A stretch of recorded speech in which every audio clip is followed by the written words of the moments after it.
Do you want to see a dumb way to damage a car? Huh? What did I even try to do?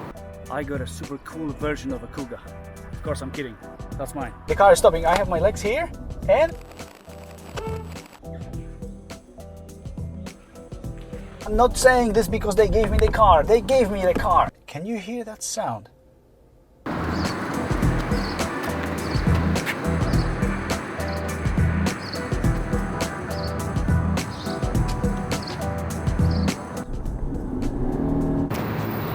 Hello ladies and gentlemen, how are you doing? I hope you're doing great. Let me show you this new Ford Macan. A Porsche Kuga.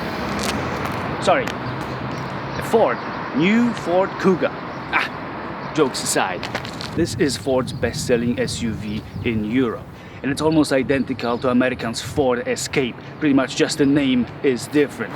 It also looks like a Porsche Macan, well doesn't it? It doesn't have a 5.0 liter V8 engine like this one has, but at least it's got electric power because this is a hybrid, a plug-in hybrid. So you can charge it at home and drive using only electricity up to 56 kilometers, and for most people it would be enough. If it's not enough, then well, you can still go to your work, charge the car, but you guys gotta practice a little bit, you know? It requires some practice. By choosing drive modes, you can set the car to use an electric engine only. And the thing is, you can use it not only at low speeds. I knew you would ask about this. You can use it up to 130 kilometers per hour. Actually, I tested it yesterday and it would go up to 140 something. And then the petrol engine would kick in. And pressing this, you get information on the main screen in front of you, normal operation.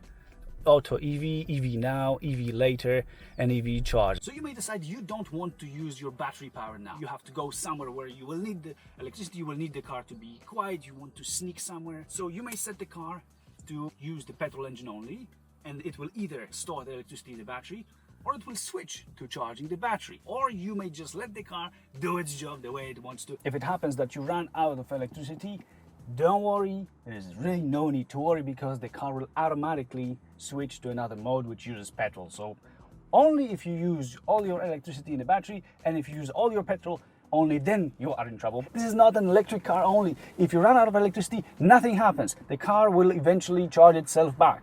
That's cool. But if you're not into hybrids, get yourself a petrol or a diesel engine. There's a 1.5 liter 3-cylinder petrol engine with 120 or 150 horsepower, or a 1.5 liter diesel with 120, or a 2.0 liter diesel engine with 190 horsepower. Diesels are 4-cylinder engines. The new Kuga is in the most cases a front-wheel drive car. Only a 2.0 liter diesel is going to be with a all-wheel drive system at the beginning. So these guys are not going to help you. This plug-in hybrid is front-wheel drive only. So Porsche Macan, and yes, I'm talking about the Porsche Macan, is 4 meters 68 centimeters long, 1 meter 92 centimeters wide, while the new Kuga is 4 meters 62 centimeters long and 1 meter 88 centimeters wide. So I'd say they are pretty similar. Don't you think so? Excuse me, but ground clearance? I mean, why would you even ask about that? What would you do with that? Would you drive over what? Well, guys, come on. Well, what I mean is, if you want ground clearance, just get yourself a Ranger Raptor. The new Kuga is wide and low, which makes it look sleek and sporty, and also makes it more fuel efficient. And that is your answer to ground clearance. But is it sporty? This plug-in hybrid does 0 to 100 kilometers per hour in 9.2 seconds, and top speed is 200, but I know top speed is a little bit higher because I tested it. So the 0 to 100 kilometers per hour acceleration, any kind of acceleration, is different depending on the mode, and I'm showing you that in another video, so please check that one out. But it's pretty interesting. Look, I want to show you something. I'm pretty busy. I have my hand taken with my beautiful camera. My other hand is very busy because it's holding the other camera, so I'm coming here. I do this little beautiful move, and here it comes. Now I'm ready to play without dropping anything. Actually, the same thing applies if you just come and do the same thing to close it, which is pretty unusual, I think. I'm not sure. Let's see what happens with my camera, if it's dead or it's not dead. Let's see. Okay, that's new Ford's patented solution. That was rather reckless. Let's see if it's alive. Okay, that's pretty reliable. And okay, everything is cool. Everything is cool and alive. Good job, Ford. Good job once again. It's got truly huge rims of up to 20 inches. Crazy, I like that. I like big rims. And you can choose from 17 all the way to 20s. These are 19s and I think they are just perfect, to be honest. The car looks pretty decent on them. Yeah, if I was to suggest you, I would say go for 19s. The car's bonnet opens just like in the Rolls-Royce Cullinan, which is pretty funny because the Ford Focus was the first. I mean, at least it was before the Rolls-Royce Cullinan, which had this double opening bonnet. You just pull the release lever twice and the bonnet opens automatically. And a bloody stick. I guess that stick that you saw is because of weight saving. Well, at least I hope so. How freaking cool is that? Here and here. Here and here. A fun fact. These are real exhaust pipes. And I know some would demonstrate that with a stick by putting a stick inside, but I'm just gonna show you that. See? They are real. And they're actually very nice looking. They're made of nice metal. I really like exhaust pipes. I don't know what with me. The new Kuga can have a tow hook that's automatically operated or manually operated. The thing is, this one doesn't have any. Hey, looks like Ford is listening to its clients because they've added door edge protector to this car. Works, both in front and rear doors on both sides. So you may place yourself next to the cars like that and that, and you may bag them as much as you want. This thing, the car key, is so bulky and freaking awful that, I mean, if you want to get into a fight with somebody, if you take the key and hit somebody with a key, I would say knockout is guaranteed. I mean, come on, man, it's 21st century. What the hell is this, man? Look. But thankfully, you may just come and, throw it somewhere, because thankfully this car has a keyless entry, so you don't need to remember about the key.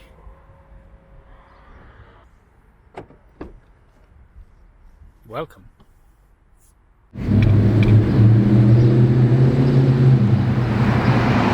Let me show you one more thing. Let's turn the lights on. Now these fancy LEDs have automatic high beam, which means that they will turn on and off the high beam for you. You don't have to touch anything. And thanks to a thing called glare free, they will mostly stay on, allowing you to drive with high beams pretty much all the time. And they will just block a small part of light, not to blind other drivers. Now, this is cool. In this car and in the Focus, they've got a new way of turning into corners. So now you don't have to turn your steering wheel in order for your lights to turn, because the lights will actually turn before you enter the turn, thanks to a camera that is here and it's seeing the lines where they go. The lights follow the lines. See, I said I can bang them and he's running away. But this is the real car. They're checking the parking tickets and I've got mine, but I don't know if it's valid. What time is it? It's 10:36 and mine is till And finally there comes this day that you need to charge your car.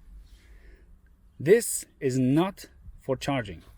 If you want to charge your car with a cord, you simply get out, press here, boom, plug it here. If you want to unplug it, I think you press this button. There are lights here which show the level of current charge. So if you want to plug it, just plug it. If you want to unplug it, press this, wait a second, unplug it. This is for setting the time. If you want to start the thing to charge in 6 hours because you've got cheaper electricity at night, you can do it. Charging takes up to 4 hours with a wall box and up to 6 hours from a normal 230 volt socket. If you use a fast charger, it's faster, but it hasn't been announced how much.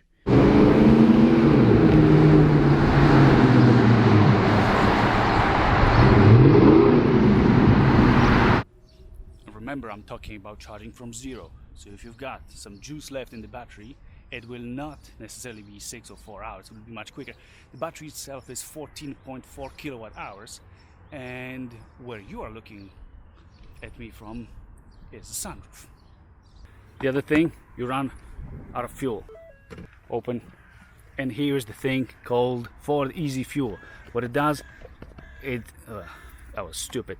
It prevents you from putting wrong type of fuel. The fuel tank is 42.7 liters for the plug-in hybrid, and those smaller tanks become common in hybrids. Normally it's bigger for non-hybrid versions. This sunroof goes almost all the way back. So what's the fuel consumption in this plug-in hybrid? It's supposed to save fuel, you said. Well, I didn't say that, first of all. The thing is, I'm not going to tell you because I don't know. And I don't know because I can check it. It's 10.0, but the thing is, I've been standing, I've been pushing it, I've been switching from electric engine to the petrol engine only to charge the battery, to have some electricity, to be able to show you what it sounds like, for example. And actually, I think it really would require a week or 2 or 3 to live with a car to tell you what the real fuel consumption is in different circumstances. Guys, listen to that sound of science fiction. And that's the sound of a bloody truck with freaking whatever that is. My goodness, how cool is this sound? And even if you stop, so now even if you're inside the car and even if the car is stopped, you can still hear that sound.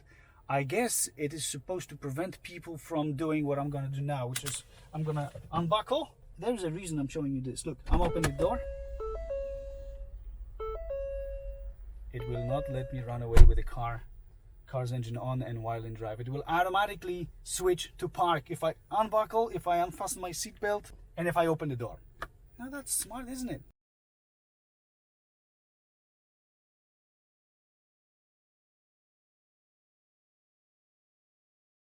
You may not use the brake at all if you switch to this L driving mode. It activates full recuperating braking power, so you can basically drive only using gas pedal. I tried, and actually it will not stop you completely like in fully electric cars, some of them at least, but it is dramatically enhancing, improving the recuperating power. We even get a trip summary, everything. Total time 7 minutes 44 seconds, I assume. 1.3 kilometers. Wow, I was not fuel efficient this time, sorry. And time to fully charge. 50% charged. It always lets you know how much electricity there is left, which is a nice touch. The styles and colors change when you change the mode, and you can, see, these are the modes. You can switch them: sport, not letting slippery, and deep snow and sand. Be careful with this one because it's turning traction control off, so just don't play with it on the road just like that, right? And you change them here with this beautiful button. A head-up display, which is pretty interesting because this is the second head-up display that allows you to see through polarized glasses. It says they are polarized, so normally with those head-up displays you wouldn't see what's there because the polarizing glass would block it, but here the technology comes from jet fighters, because the pilots have those visors, those helmets with the visors, which allow them to see things like these. And remember, you can't see anything if you're looking from the side, yeah? You may talk with your Kuga if you want to just press here and see what happens. Take me home. The home destination has not been saved. Please save your home address first. You must complete this action using the on-screen controls. All right, that's good because at least it understood me. Do you guys remember Ford Transit, like that one? Yeah? Listen to this. Come on. Like, is it banging against the metal? Anyway, this is cool.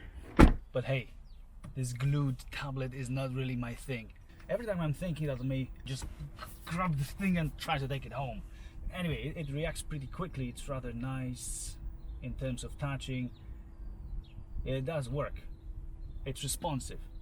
But just this, I don't like that. Come on, man. And this, like, I'm not really a fan of this design. Looks like Fiesta, looks like Focus, looks like Puma. I would like it to look a little bit differently. It is an upscale car. It feels upscale. It feels much more different than those cars. So why does it look the same? Come on. Fine.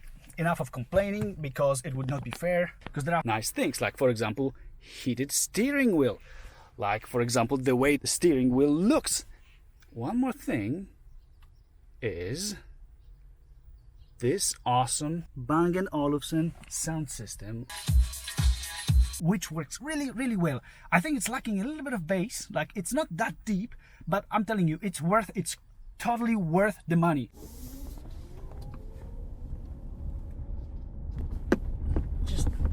It's just peaceful. Normal operation, pedal to the metal, and off we go. And I wanted to tell you a few things about suspension because I'm pretty happy with it. I've heard that some people were complaining nice, that some people were complaining that it's stiff. I'm generally a guy who doesn't like stiff suspensions. I prefer it comfortable, and I prefer it just kind of with this springy feeling, and this car actually does that. I thought the Mondeo has a very nice suspension. It has a nice suspension, but this car sitting on 19-inch rims, you can barely hear anything. It's very, very quiet. And also this car has this active noise control system, which makes it even more quiet. You can feel how stiff the body is. This is a feeling that gives you this confidence that the car will not roll, it will not do anything weird. This, along with the stiff body, makes the car feel very agile. Like, it's enjoyable to drive. So I must say, I'm not saying this because they gave me the car. They gave me the car. But if I wouldn't like the suspension, I would tell you. And I actually really do like this suspension. It is not very soft. It is not very stiff. You can feel that it's behaving in a nimble way.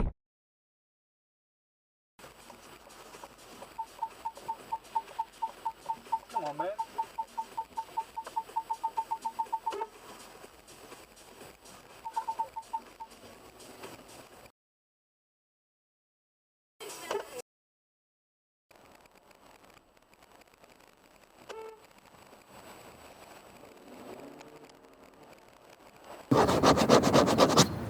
I am not entirely sure about this. I don't think I do like this one whole piece of plastic. This is nice. You can make your Kuga a van or a limo.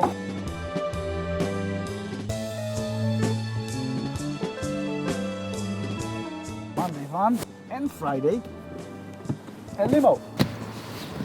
I think I've got decent legroom, but I gotta say that it's not that nice here.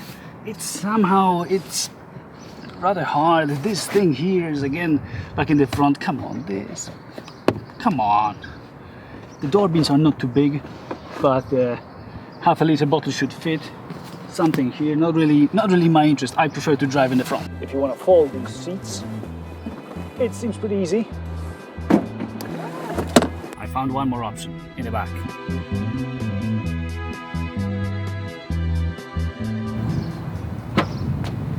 Yeah, works. I'm 185 centimeters tall, 184 or 83, but I still can stand under the tailgate while it's up. Nicely done for me. Thank you.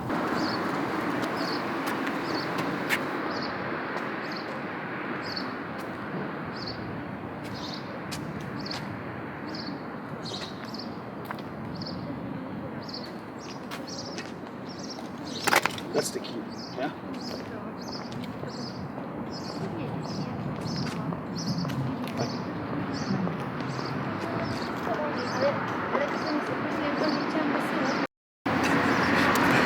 Sometimes accidents happen.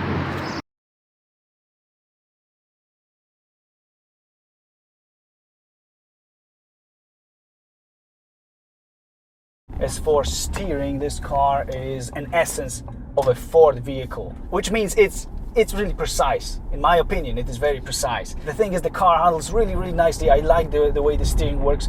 I wouldn't say it's too light. I wouldn't say it's definitely not too hard. It's definitely not too hard to move the steering wheel. I would say it's more on the lighter side, but I do like that. It's a matter of personal preference. Yeah, go. So I do like the steering. I think it's precise. It's not too light. It's not too heavy. I would say it's more on the lighter side, which makes it more comfortable in the city driving. So I would say this car drives like all Fords, which drive like BMWs, or BMWs drive like Fords.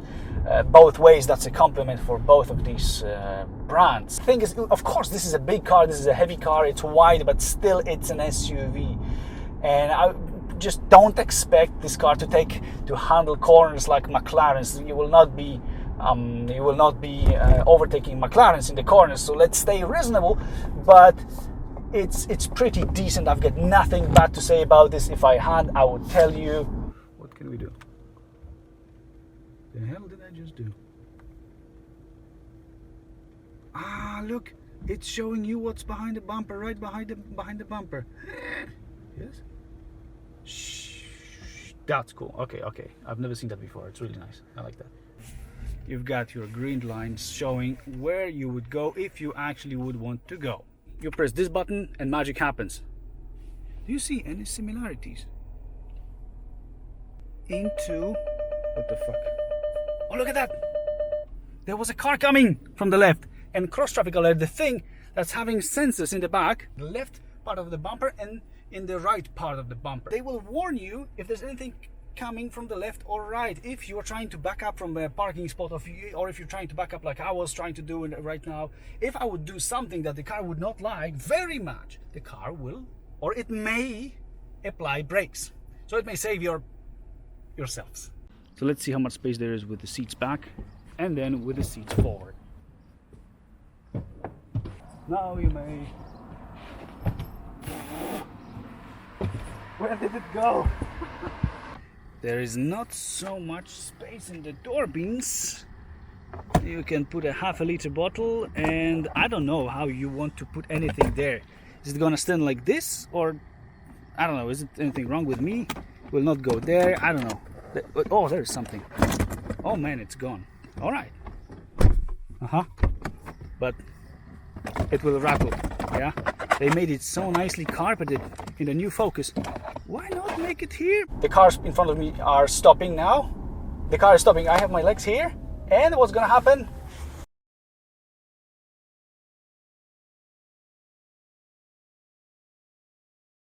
And we didn't fully stop.